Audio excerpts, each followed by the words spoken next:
What is this? Nitroglycerin, what do you think? Welcome to Culture Screen, where we analyze culture.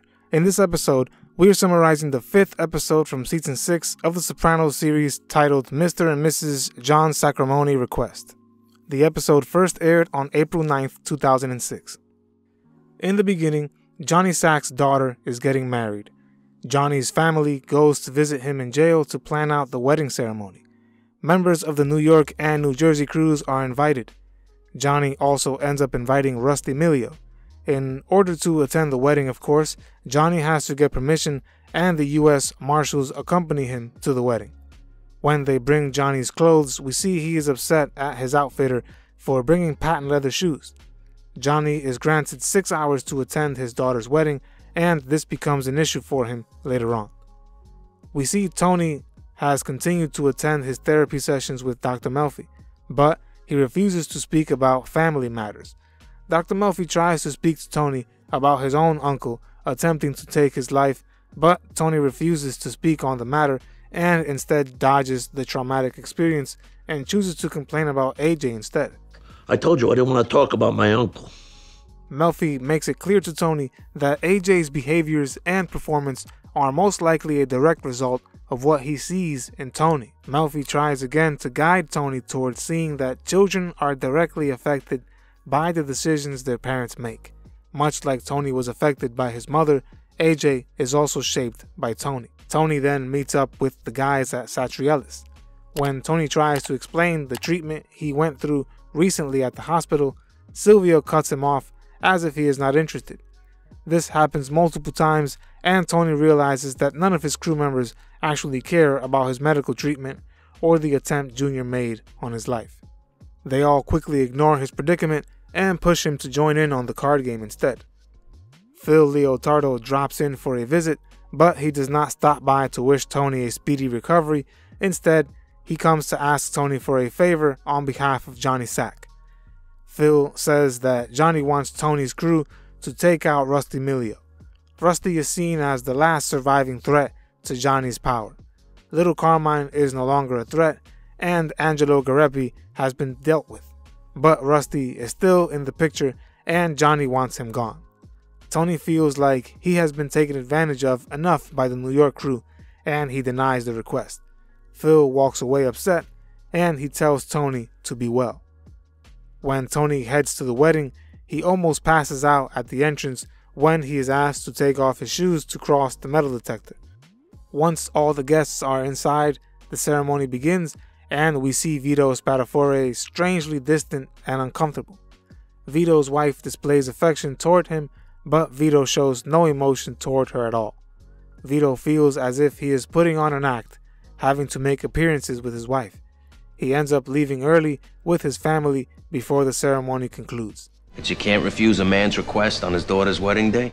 Remember, I am summarizing this entire series as well as other popular works of literature, movies, and TV shows as well. Subscribe and click the bell so you don't miss the next episode or series. Let me know what you'd like me to summarize in the comments section below. Follow us on Instagram and Twitter for additional content. Visit our merch store and support us on Patreon if you can. Doing this helps my channel out tremendously. I thank you for your support. Have you read an issue of GQ in the past 3 or 4 years? During the wedding ceremony, Johnny Sac approaches Tony and he pleads with Tony to take out Rusty Milio for him. Johnny explains to Tony that he does not want the hit to lead back to his New York family, and Tony says no at first, but eventually agrees to help Johnny regardless.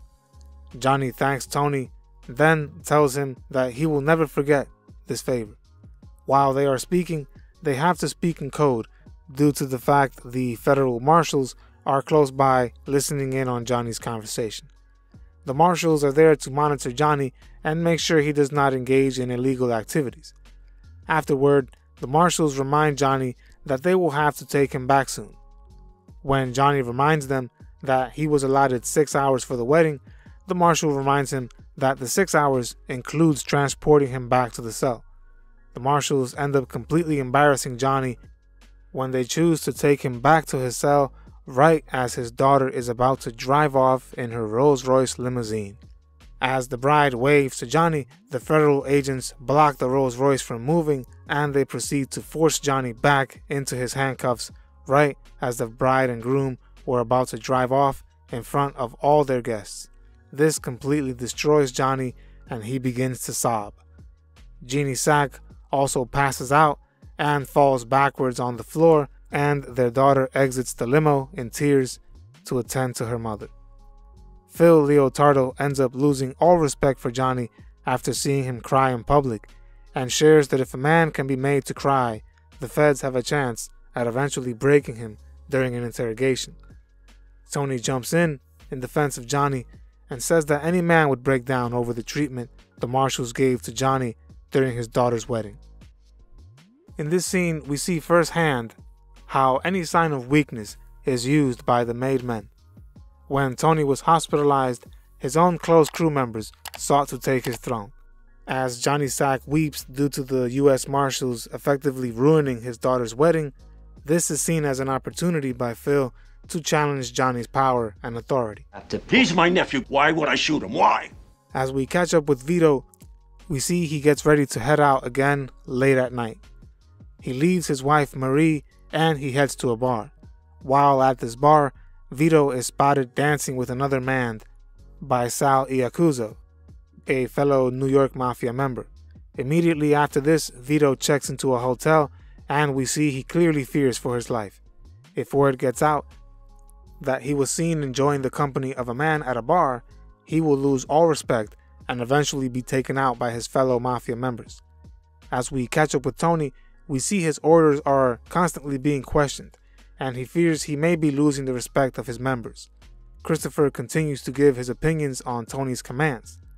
We see when Tony tells Christopher that they will be taking out Rusty Milio, Chris questions Tony's decision and suggests that they do not go through with the hit. During a therapy session with Dr. Melfi, Tony expresses this concern, and Melfi tells Tony that he should display his strength to his crew members as a way of showing them that he is still their strong leader. Tony ends up taking Dr. Melfi's advice, and he ends up beating down Perry, his bodyguard. Perry is a strong young man, and Tony feels that if he beats on him in front of everyone else in the crew, they will see his strength. Tony ends up confronting Perry over having slammed the refrigerator door. Perry says that he did not touch the refrigerator. As Perry stands up, before he can finish his sentence, Tony interrupts him and strikes him down. Perry rises to strike Tony, but Tony parries the punch and ends up beating Perry down again. Immediately after this, Tony heads to the bathroom and vomits as a result of his medical condition. Thank you, John. Thank you, who? Thank you, Dad. That was episode number 70, titled Mr. and Mrs. John Sacrimoni Request. To watch the next or previous episode summary, click on the link in the description or at the end of this video. In the description, you will also find additional links for supporting our channel. See you on the next episode. The onions. Oh, scoop out that bialy. We upload new videos every week, so subscribe to our channel. Don't forget to hit the like button as well. Click the notification bell to be notified of when we upload these videos. See you on the next episode of Culture Screen.